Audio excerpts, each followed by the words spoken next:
Hello there, and thank you for joining me today. My name is Joel Johnson, and I'm a financial planner here at FourThought.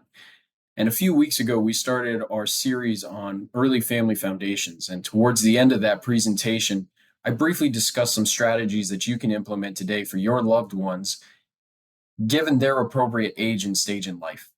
And I thought it might be helpful to spend a few minutes today to dig in deeper on one of the topics that we briefly discussed during that presentation. Today, I want to focus on UGMA accounts. UGMA stands for Uniform Gift to Minors Act. You may have also heard them called UTMAs. It's really state specific on which term is used, but when we're talking about them, they're synonymous. Very, very similar, minor differences. You can think about them very much the same way. Let's start with some of the benefits of an UGMA account. They stand out first and foremost as being simple to set up.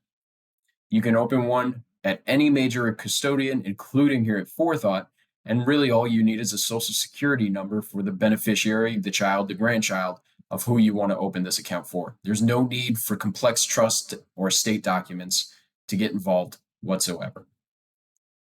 UGMAs are very flexible.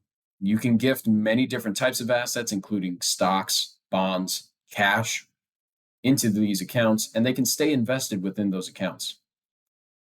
While those investments are hopefully growing over time, there's also potentially some tax benefits, as the first part of unearned income within the account is actually taxed at the child's tax rate, not at the parents or grandparents who made the gift originally.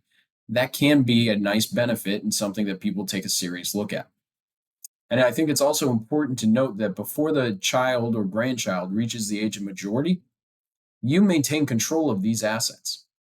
So you can invest them for your child or grandchild prior to them reaching the age of majority. With all good things, though, there are always drawbacks. So we wanted to make sure we touch on those as well. First and foremost, this is something that has been brought up quite often. What if my child wants to apply for financial aid when they go to college? This would affect their ability to receive financial aid. UGMA or UTMA account assets at that time would be considered their assets. The gifts are irrevocable, which means you cannot take them back. Once the contribution is made, you can only use it for the benefit of your child. We encourage you to thoroughly explore this and how it might affect your long-term goals because of that exact reason. And finally, and for me personally, this is a major drawback in my mind. Once the child reaches the age of majority, which is typically 18 or 21, depending on where you live, the money's theirs.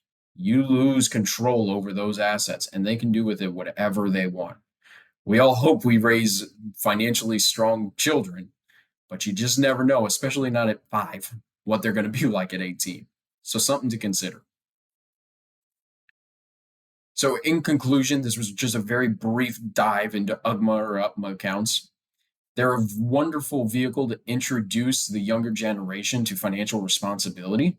It is crucial, though, that you consider your long-term goals and the long-term implications of these gifts before they're made.